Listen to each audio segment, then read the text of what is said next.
Shalom, everyone. Thank you so much for being here today for the surprising power of women in the Bible, Eve, Hagar, and Judith, and we'll look at some others as well. Our guest speaker today is Rabbi Suzanne Singer. Rabbi Suzanne Singer served Temple Beth in Riverside, California for 15 years before retiring in 2023. She now serves Congregation Havurim in Temecula on a monthly basis, in addition to teaching Introduction to Judaism for the Union for Reform Judaism and serving on the board of End of Life Choices California, among other activities. I will put her full bio in the chat so that you can read more about her. Rabbi Singer, thank you so much for being here. Thank you, and it's so nice to see everybody. We're going to try to cover a lot of material, so hopefully we can get it all in.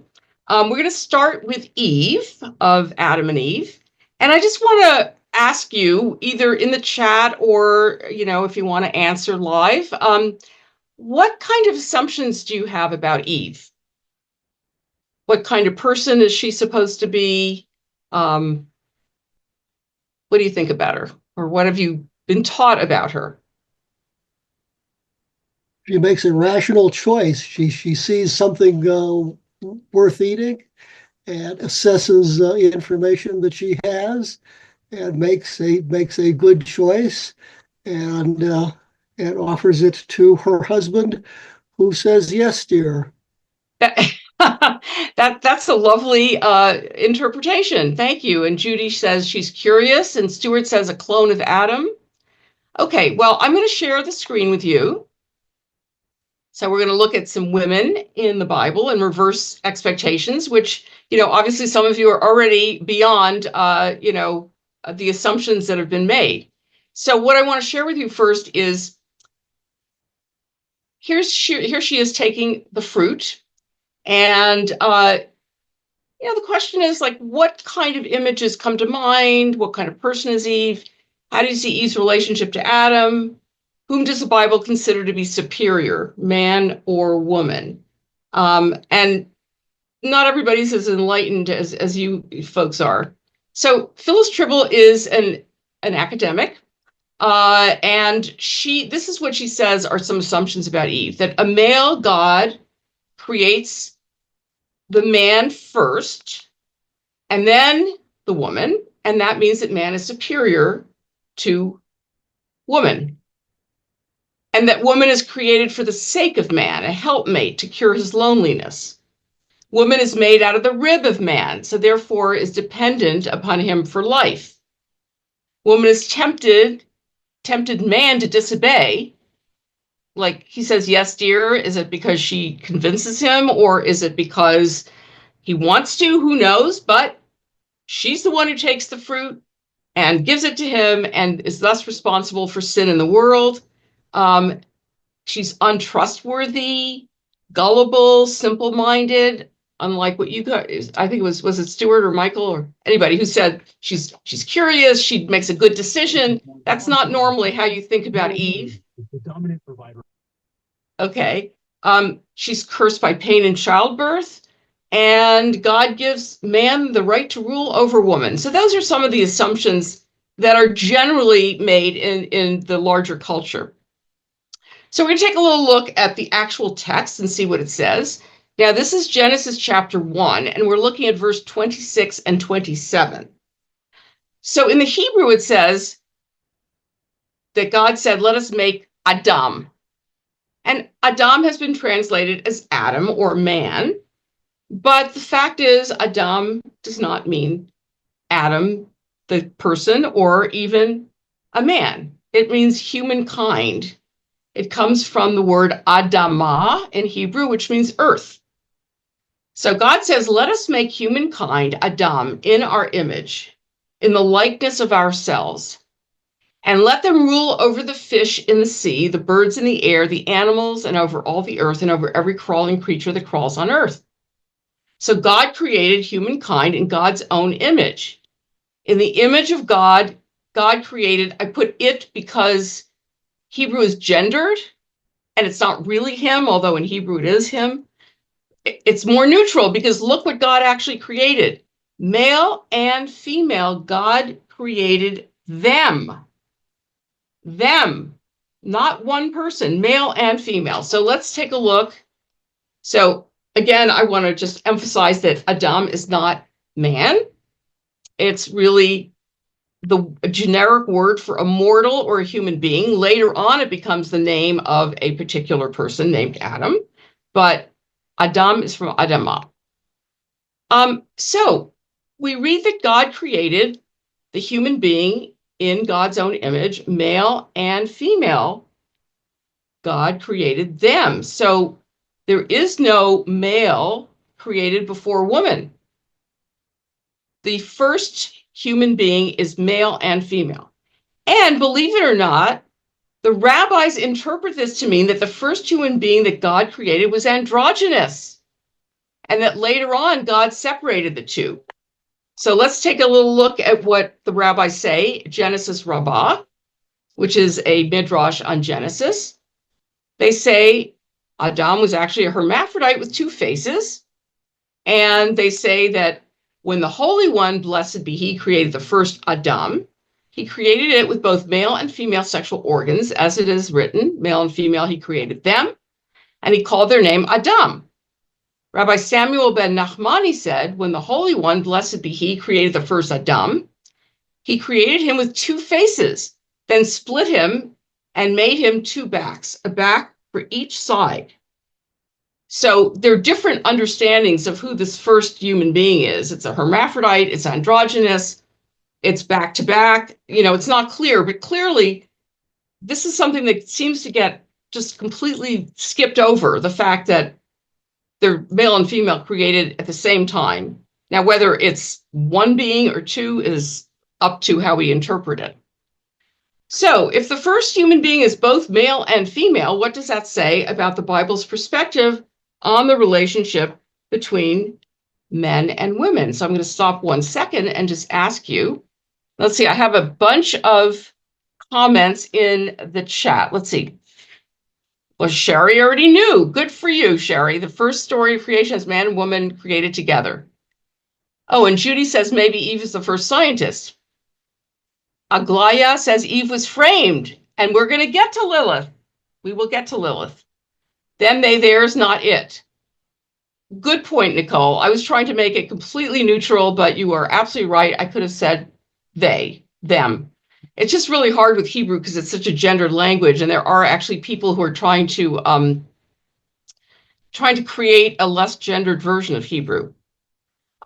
So yeah, if men and women are created at the same time, what does that say about the relationship between men and women? Yes. Yes, Joe, go ahead. Hi, Joe. Hi there. So nice to see you. You too. I think it's Midrash, so it's teaching us something much deeper than simply the pshat.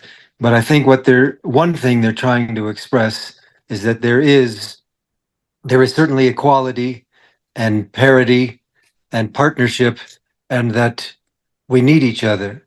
We need each other as together, but also as distinct. So I think that idea of unity, but also then separating, is that we each complement the other very richly and very beautifully. Very nice. Very nice. Okay, so we're going to go on and... Okay, chapter 2. Again, only part of it because we don't have time. And I apologize, it still says it. I will change that for the future. I was just thinking about this. Is it a human being, a real one? I mean, do we know human beings who are, we do know them who are hermaphrodites. So yeah, I guess they would be a much better word.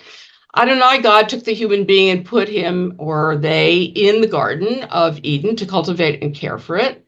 Adonai God gave the person this order: you may freely eat from every tree in the garden, except for the tree of the knowledge of good and evil. You are not to eat from it, because on the day that you eat from it, it will become certain that you will die.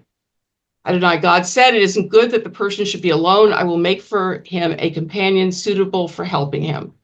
Okay, so what kind of fruit did they eat? A fig, probably. Okay, you guys are very knowledgeable, obviously, already. What are we normally told the fruit is? It's unclear, Judy says. Not specific, Aglaya. People think it's an apple, but it couldn't have been because apples didn't exist then. Okay, absolutely. But here's the thing. Okay, Stuart says a pomegranate. So the rabbis actually, kind of try to figure out what it is because it's not at all clear what it is.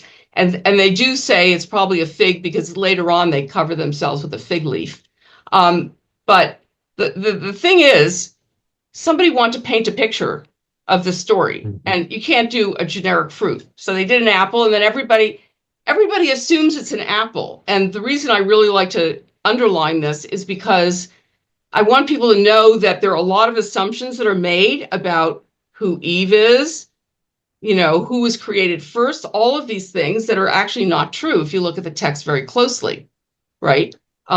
Because if you translate Adam as Adam, I guess he's created first, but, that's not the correct translation. But certainly the fruit is not an apple. But as I said, people make assumptions based on what's been going on in the culture. Okay. Then God caused a deep sleep to fall upon the human. And while he was sleeping, God took one of his ribs and closed up the place from which God took it with flesh. The rib which Adonai God had taken from the human, God made a woman person, and God brought her to the man person. The man person said, "At last, this is bone for my bones and flesh for my flesh. She is to be called woman because she was taken out of man." So let's look at one more part.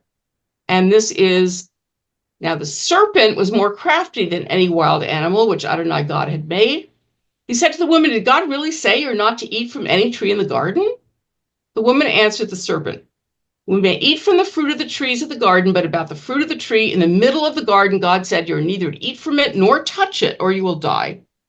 The serpent said to the woman, "It is not true that you will surely die, because God knows that on the day you eat from it, your eyes will be opened, and you will be like God, knowing good and evil."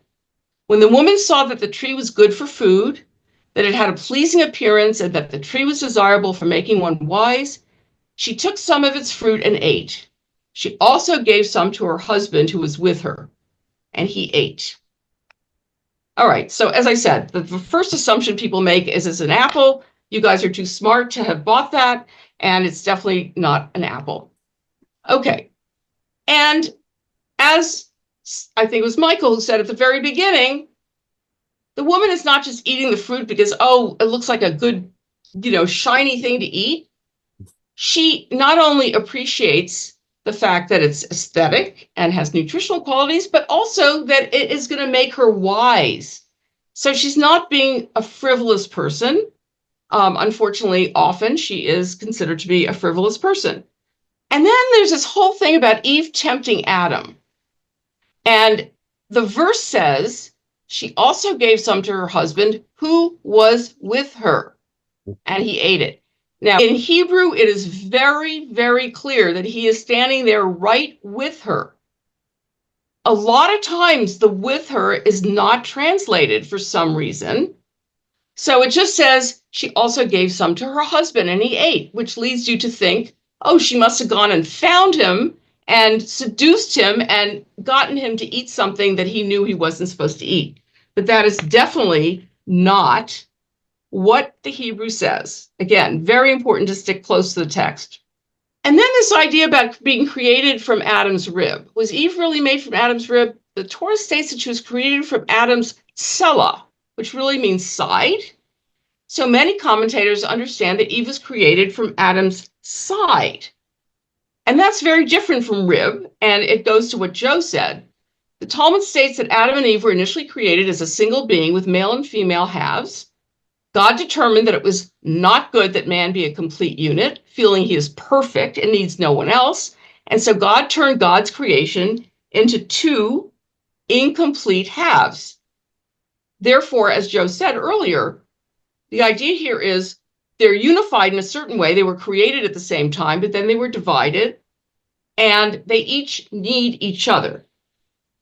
They're incomplete without each other. And of course, it doesn't have to be male and female. It can be two female, two male, two non-binary people, whatever. I mean, we need each other. I mean, it's very clear from the very beginning that we're social people who really cannot exist on our own.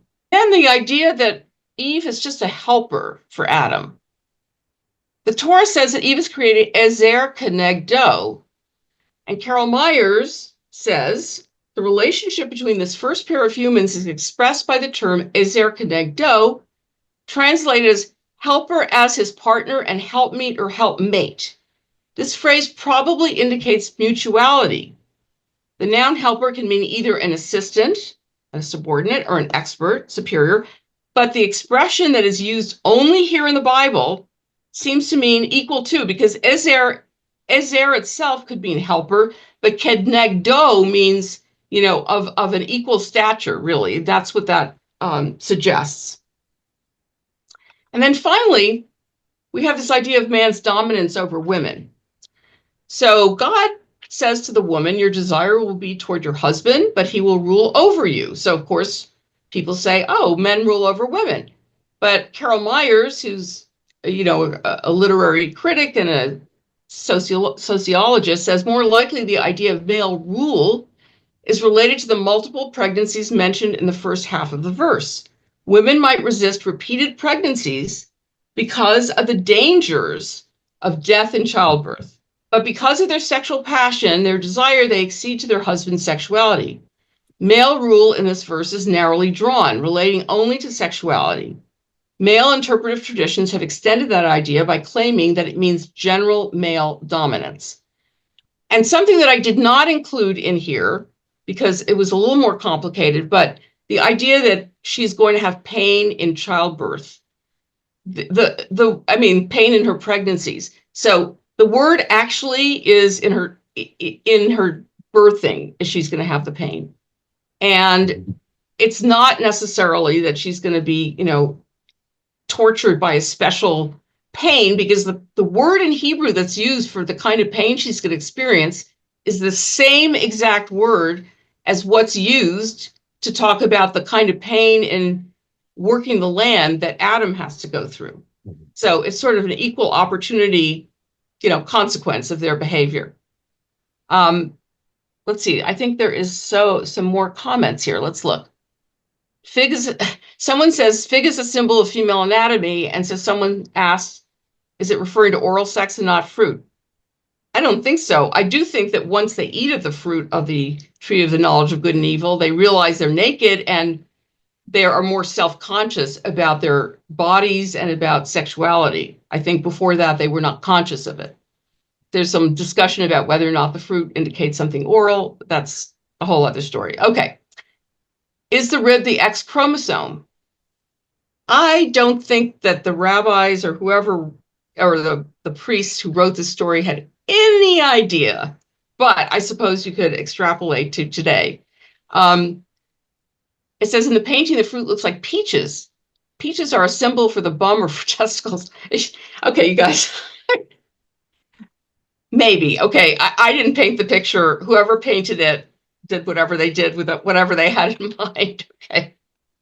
But Hashem told Adam not to eat from the tree. Absolutely. That was said to Adam, right?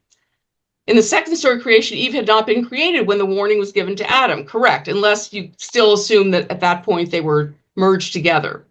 Mm-hmm. But it's not clear. Were they separated by the time God gave the order, or were they not? Mm.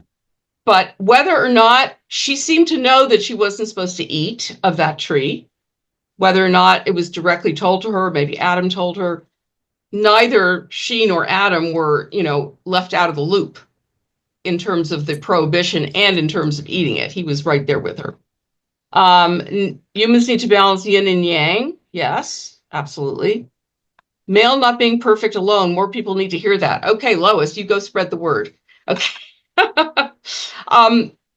Well, people need each other in different kinds of ways. Sometimes it's in a sexual relationship. Sometimes it's a different kind of relationship.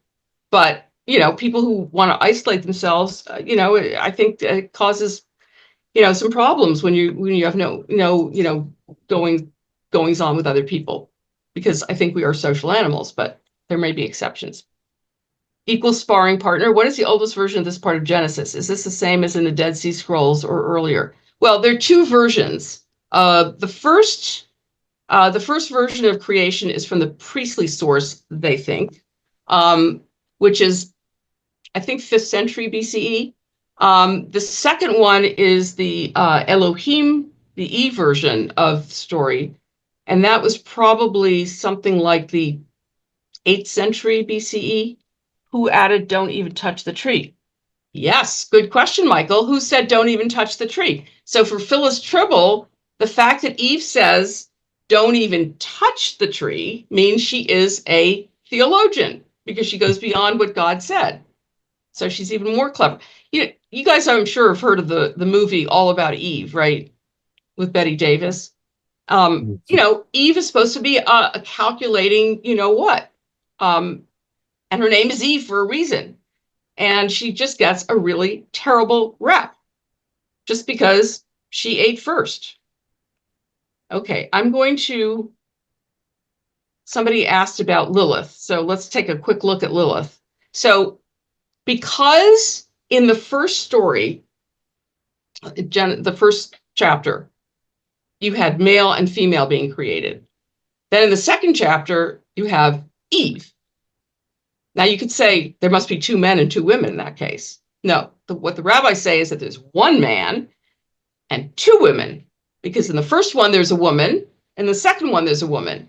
The second one is Eve. The first one they say is Lilith. And why did she disappear? They imagine that the first woman's name is Lilith, which translates into night creatures, night monsters, night hag, screech owl, not exactly flattering terms. And she was Adam's first wife, who was created at the same time and from the same earth as Adam. Of course, the story about being created by earth is not till the second chapter, but hey, who cares? Being consistent is not part of Jewish tradition. And then the legend is developed during the Middle Ages. And what's the legend about her? Now, why is it that there's a second woman? They imagine that Lilith was the woman created in Genesis 1. She left Adam after she refused to become subservient to him, and then would not return to the Garden of Eden after she mated with Archangel Samael, portrayed as a female demon of the night who supposedly flies around searching for newborn children, either to kidnap or strangle them. Also, she sleeps with men to seduce them into propagating demon sons. So since you guys all talked about sex before, not only is she not subservient to Adam, supposedly she won't lie on the bottom during sex. And so he has to kick her out and divorce her because he wants a more subservient wife. And of course, then the rabbis, look at her as this independent woman, then she must be a demon of some sort. And all she wants to do is go around impregnating men all over the place and creating little baby demons. The name Lilith was kind of taken back by some feminists when they created a magazine called Lilith, but it doesn't exist anymore, but it did exist for a while. So now that you've been enlightened, although I think many of you have already been enlightened before I even started talking, how does this enrich your understanding of the text? Do they challenge your perception about the role of women in the Bible? Does it change your perspective? I mean, if you were to paint Adam and Eve, would you paint something different? So let me stop for a moment and see if people want to respond. So what do you think? Does this give you a different perspective? Okay, let's see. Oh, I have a whole bunch of stuff in the chat. Aglaya says that she's deceitful. How is she deceitful? Maybe you'll answer in the chat. I meant All About Eve. Yes. She's deceitful, absolutely. And, again, her name is Eve because it's like, oh yeah, the whole cultural understanding is that Eve tricked Adam into doing what he wasn't supposed to do. Succubity attacks are the reason why the bride circles grew and form a circle. Yeah. When the woman in a wedding ceremony circles the man, it's supposed to be a way to ward off evil and evil demons. One of many. Also show that she's subservient to the man, which is why when I do weddings, I have the woman circle 3 times, the man circle 3 times, and they circle together. In the Christian series, The Chosen, Lilith is Mary Magdalene, who in some legends is Jesus's wife. Okay. And she's polyamorous. Not bad, just not vanilla. Lilith the magazine is Lilith magazine is still around. Oh, good. That's good to know. Thank you, Sherry. I would have painting the new beings with much hair. Lois, you would paint the beings with more hair. Can you tell us why? If they've descended from animals, then it wouldn't automatically make them smooth-skinned.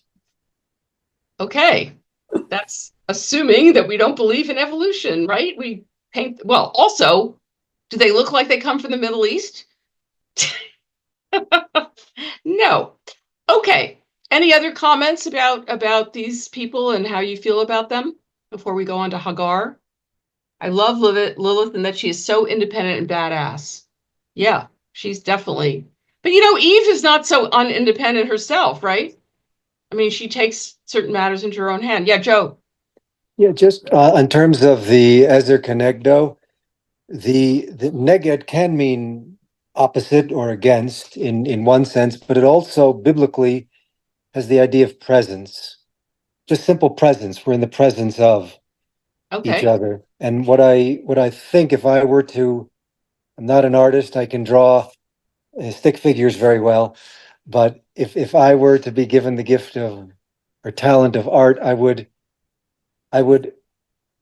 one image I would also, I think, try to illustrate is the idea of that we are together helpers because of our presence with each other.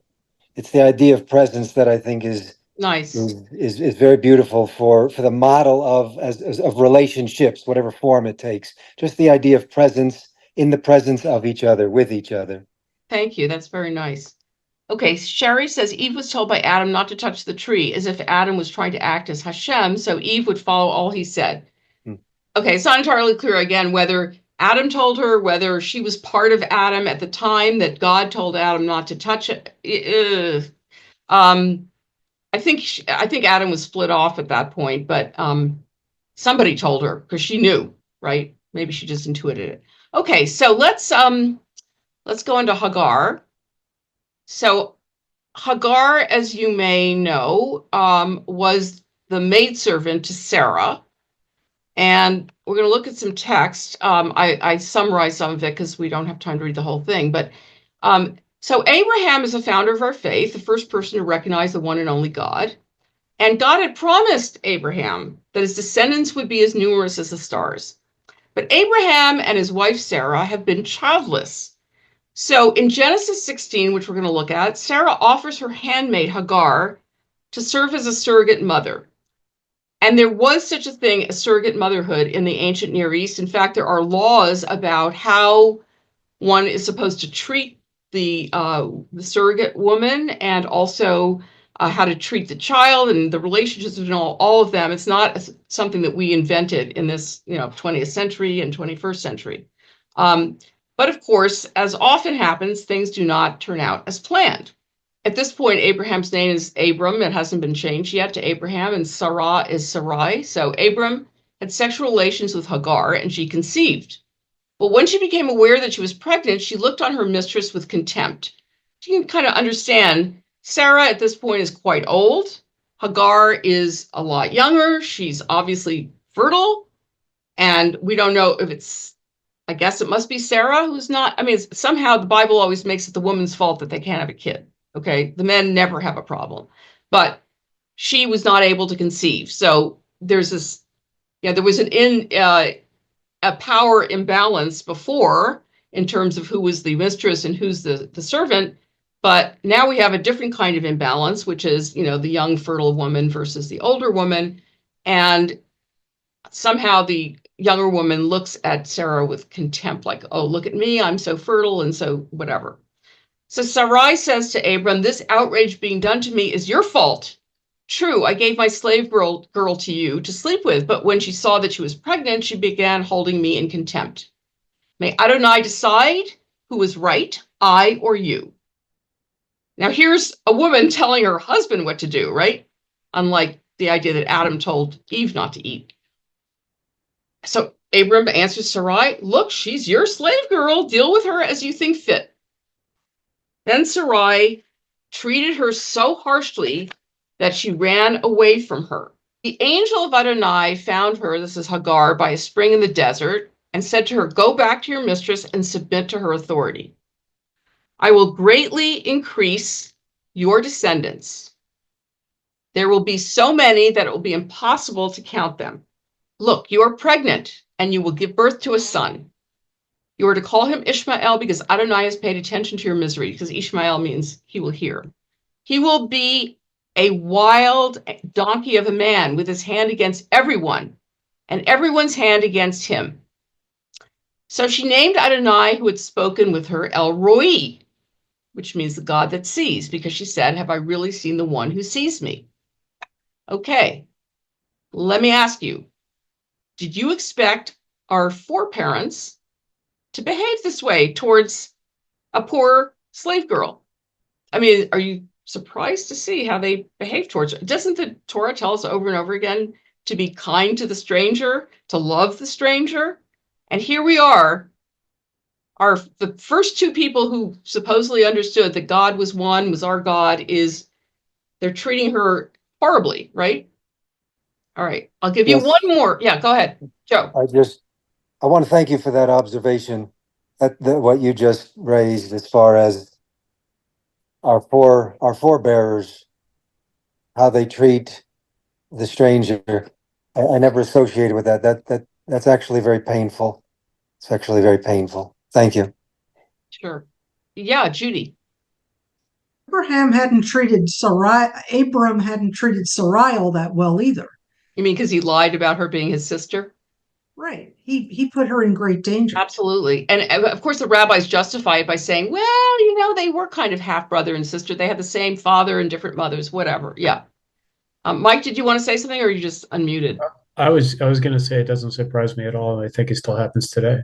Absolutely. We're going to look at that. All right. Let me give you the next story, which is even worse. So now Sarah and Abraham finally have a child named Isaac. But Sarah sees Ishmael making fun of Isaac. So the word in Hebrew is similar to the word for Isaac. Isaac's name is Yitzchak, which means he will laugh. But Ishmael is doing something like he's Yitzchaking here, which could mean something sexual. It could even mean that he's trying to be Isaac. And by the way, I don't know if you know this, but in the ancient Near East, the older son inherited twice as much as the younger son. So, and of course, a woman without a son, without a father, without a husband has no means of support. So it's really important that the son inherit, sufficiently. So Sarah sees this and she says to Abraham, "Throw the slave girl out and her son. I will not have the slave girl's son as your heir along with my son Isaac." So she's nervous about the inheritance, among other things. Abraham obeys and takes Hagar and Ishmael out to the desert, leaving them with only a skin of water. Now, this is way worse than what was before, because before she ran away. Here, he's taking her out to the desert. When the water is gone, Hagar leaves the child under a bush because she says, "I can't bear to watch my child die." She sits there crying out and weeping. God hears the boy's voice, and the angel of God calls to Hagar from heaven and says to her, "What's wrong with you, Hagar? Don't be afraid, because God has heard the voice of the boy in his present situation. Get up, lift the boy up, and hold him tightly in your hand, because I'm going to make him a great nation."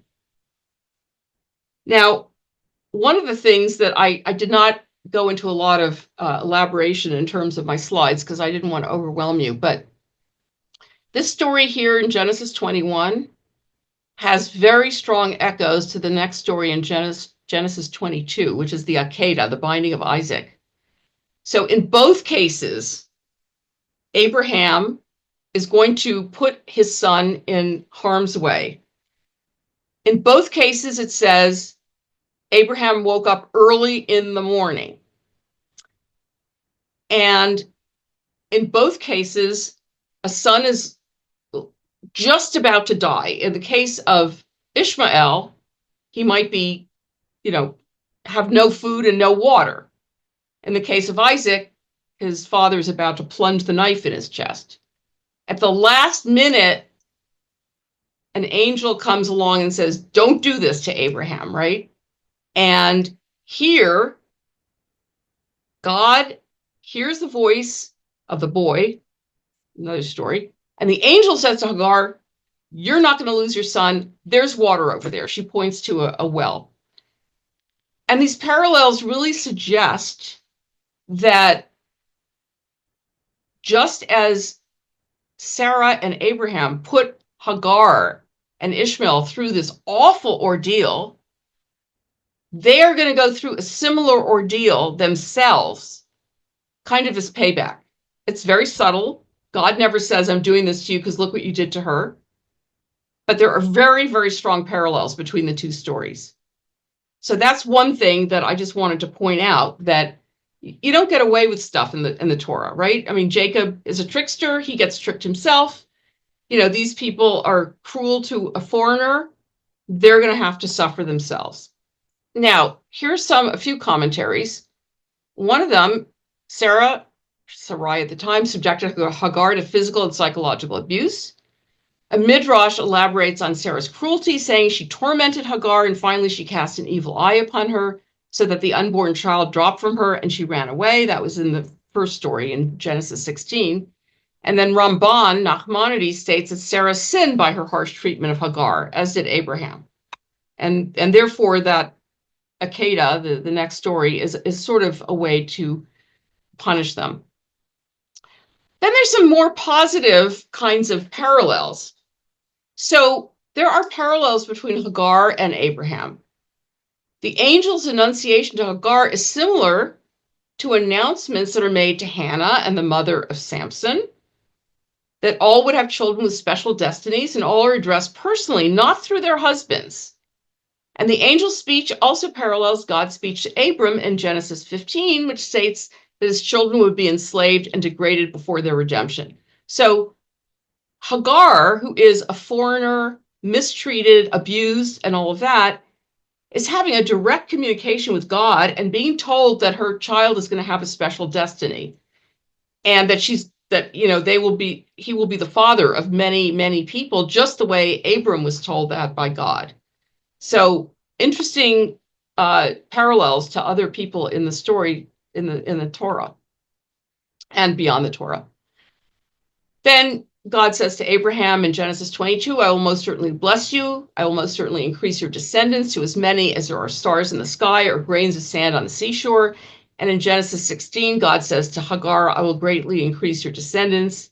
There will be so many that it will be impossible to count them. Very, very similar. Then there's some firsts.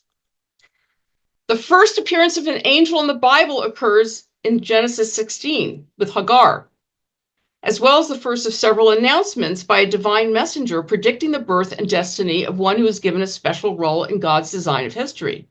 So she's the first one to get this message.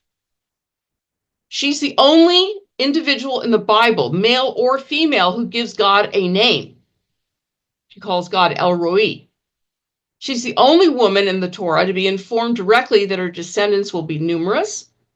And she's the only woman whose experience is enshrined in a place named Be'er Lachai Roy, the well of the living one of my seeing.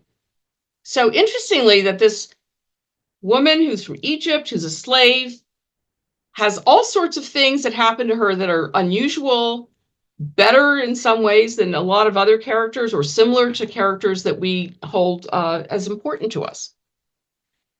So what are the implications? These firsts and onlys are accorded to a woman, a foreigner, and a slave, brings a promise of hope to the most lowly, outcast, and marginalized members of any community. So we can see here that we don't just see her as being oppressed, we also see her as having the possibility of redemption.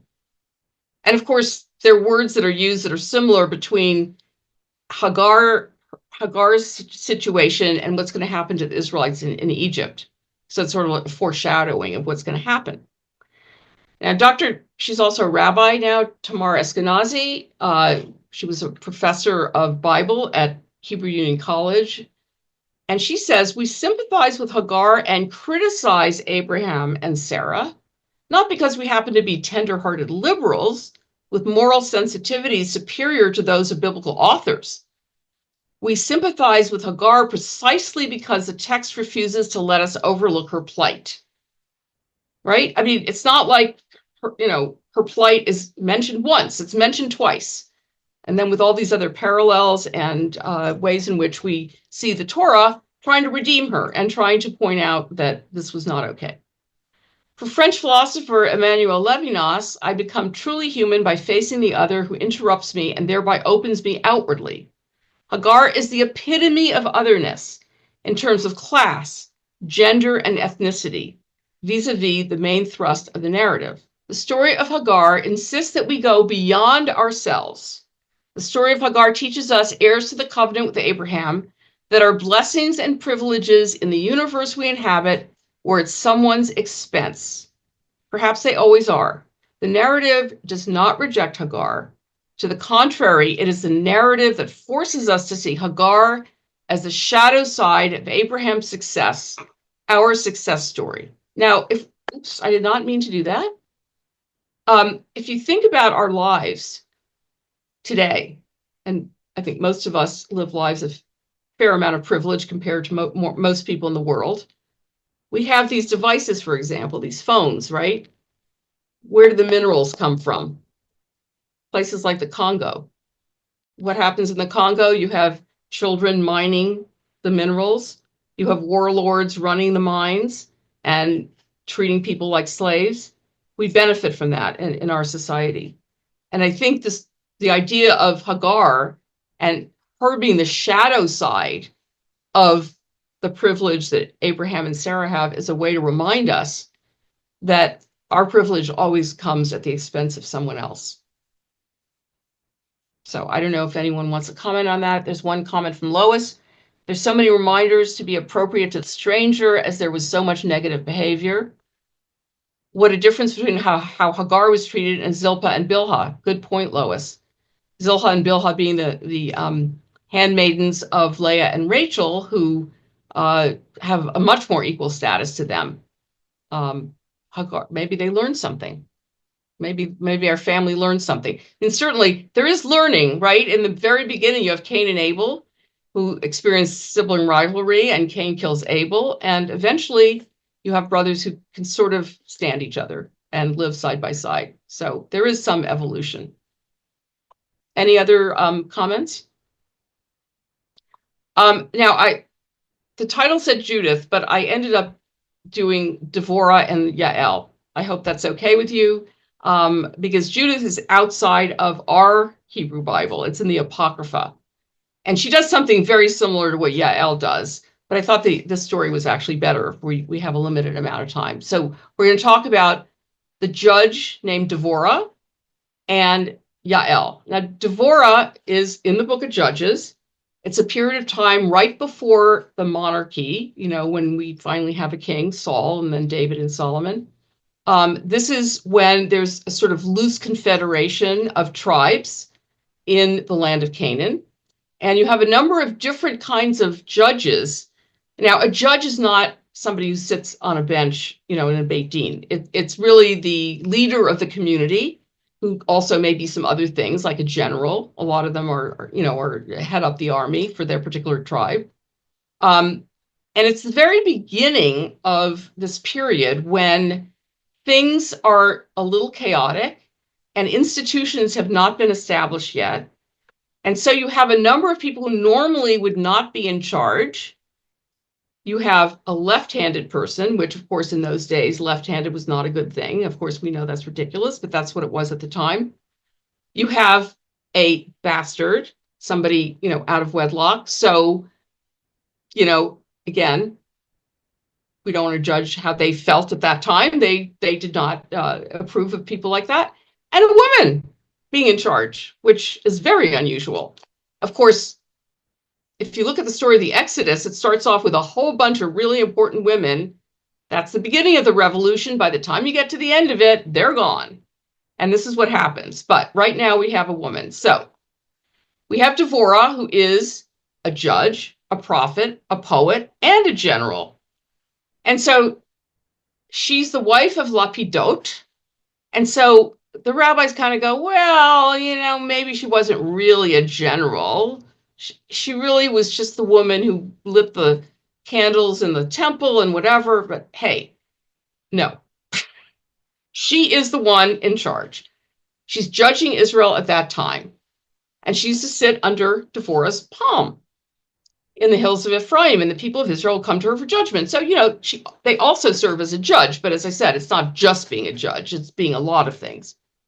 She sent for Barak, who's her general, and said to him, Adonai has given you this order. Go march to Mount Tabor and take with you 10,000 men. I will cause Sisera, the commander of Yavin's army, to encounter you at the Kishon River with his chariots and troops, and I will hand him over to you. Barak said to her, if you go with me, I will go, but if you don't go with me, I won't go. And she says, certainly I will go with you. So Barak, her general, doesn't want to go unless she's there with him, which is kind of interesting in and of itself. Just remember that the Sisera is the general from the other side, the enemy, okay? So what's going to happen? She actually tells him, I didn't put it in here, that actually Sisera is going to be handed to him, but by a woman. So Sisera is running around, and he's escaping from the army, and he gets to the tent of a woman named Yael. Yael went out to meet Sisera and said to him, come in, my lord, stay here with me and don't be afraid. So he went into her tent and she covered him with a blanket. He said to her, please give me a little water to drink. I'm thirsty. She opened a goatskin of milk, gave him some to drink, and covered him up again. He said to her, stand at the entrance to the tent, and if anyone asks you if somebody is here, say no. So what kind of image do we get here of Yael? I'm going to stop for a second. Well, what kind of image do you see of Yael at this point? I have a question. Yeah. If is this covering him with a blanket, is that like in Esther where she uncovers? That's an interesting parallel. Maybe, yeah. Esther, not Esther. Ruth. Ruth goes into Boaz's. Yeah, goes into Boaz's place and uncovers his. Yeah, maybe. But what kind of image do you get? She's giving him milk and covering him with a blanket. Maternal. Very maternal, right?